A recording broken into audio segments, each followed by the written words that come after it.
مولوي صاحب د طلاق څو قسمه دي، یعنې سره کوم واقع کېږي. ګورې طلاق درې قسمه دي، یو رجعي دی، باین دی، مغلظ دی. رجعي طلاق څه ته ویل کېږي؟ رجعي طلاق دې ته ویل کېږي چې ته خپل ښځې ته په مجلس کې یو ځل یا دوه ځله ووایې، په یو مجلس کې، یعنې په یو ځل صحیح ده، ورته ووایې چې ته پر ما طلاق کړه. صحیح شو؟ لفظ به د طلاق کاروې. ګورې د طلاق لفظ چې تا تر خوله ووتی، دا که ته په ټوکو کې ورته وایه، که په جدیت ورته وایه، که په غصه کې ورته وایه، طلاق واقع کېږي، ولو که په ټوکو ورته وایه. ولې؟ رسول الله صلی الله علیه وسلم فرمایي ثلاثهن جد وهزلهن جد. درې شیان چې دي که پکښې ټوکې کوې، که په حقیقت کې دا یو رقم دي، یعنې طلاق، عتاق، نکاح. که په ټوکو کې د چا سره نکاح وتړي هم تړه کېږي، که په ټوکو کې یو چا ته طلاق ورکړې هم طلاق واقع کېږي، که په ټوکو کې خپل مرۍ آزاد کړې ازادېږي، که په جدیت یې کېږي. نو صریح طلاق چې دی هغه نیت ته ضرورت نه لري، ځکه چې نیت هغه څه ته اړتیا لري چې هغه شي کې ابهامي پټوالی وي. لکه مثلا ته خپل ښځې ته وایې چې ته زما ښځه نه یې، دلته شریعت تا ته وایي ته یعنې ستا هدف څه دی، ته غواړې څه ووایه، ستا نیت د طلاق و، که تا ویل چې هو نو بیا واقع کېږي، او که دې ویل چې نه بیا نه واقع کېږي.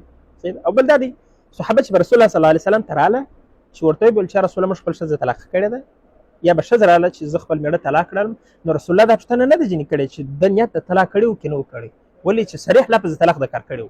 نو دې ته څه شوی؟ رجعي طلاق. رجعي طلاق څه معنا؟ رجعي طلاق دا معنا چې یو ځل یا دوه ځله په یو مجلس کې خپل ښځې ته وایي چې ته پر ما طلاق یې. حکم یې څه دی؟ حکم یې دا دی چې ته به په زړه یا په عمل کې رجوع کوې. په زړه کې به څه وایه؟ زما ښځه ده. په عمل کې امبستري به کوې. که مسافر وي په زړه کې رجوع کافي ده، یا په خوله چې دې ته خبر ورکړې. دې ته خبر ورکړل ضروري نه دي چې په خوله ووایه. دوم باین طلاق.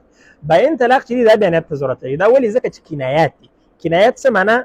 ته زما ښځه نه یې، زما د کوره ووځه، ته پوسه، خپل کار دې پوسه، ټول هغه کلمې چې عرفي د طلاق لپاره کارېږي، صریح لفظ د طلاق نه وي پکښې استعمال شوی، نو دا څه شي دي؟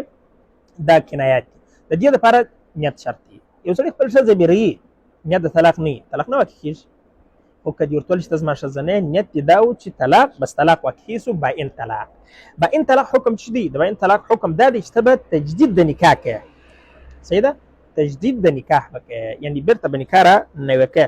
څنګه چې اوله په نکاح نوې کوې، په همداسې شکل، په همدغسې شاهدانو، په دغسې ایجاب و قبول باندې، په دغسې اصول ضوابط باندې.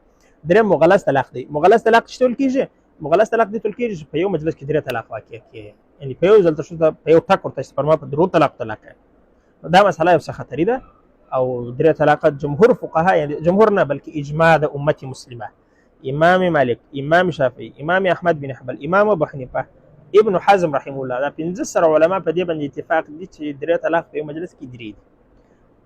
یو سړی چې هغه ابن تیمیه رحمه الله دی، هغه وایي درې طلاقه په یو مجلس کې. ابن قیم چې د ده شاګرد دی هغه هم دا خبره کوي چې درې طلاقه یو واقع کېږي، خو دا رایه مرجوحه ده، مردوده ده. صحیح ده؟ نو دا څو مغلظ طلاق چې په یو مجلس کې په درو طلاقو ته ښځه طلاقه کړي.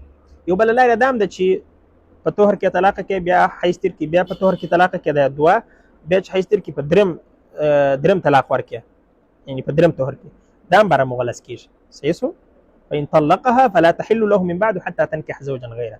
چې طلاقه دې کړله بیا نو تر وخته پورې تا دا جایز نه ده چې تر څو پورې دا بل واده ونه کړي. هغه په کوم صورت کې چې په یو طهر کې طلاق ورکړي، بیا میاشتنۍ ناروغي راشي، بیا په بل طهر کې طلاق ورکړي، بیا میاشتنۍ ناروغي راشي، بیا په دې درېیم طهر کې طلاق ورکړي. دا نو بیا تا ته روانه تر څو چې دا ولاړ نه د بل چا سره واده ونه کړي، هغلته به عده تېروي، بیا بېرته ته کولی شي چې نکاح ورسره وکړي. هغه به په دې نیت هغه سړي نکاح نه ورسره کوي چې تا ته یې حلاله کړي. دا لعنت دی د رسول الله صلی الله علیه وسلم پر هغه چا باندې چې د خلکو ښځې حلالې وخوري. صحیح ده؟ دا خو د ښځو په یا د انسانانو په عزتونو باندې لوبه ده. صحیح ده؟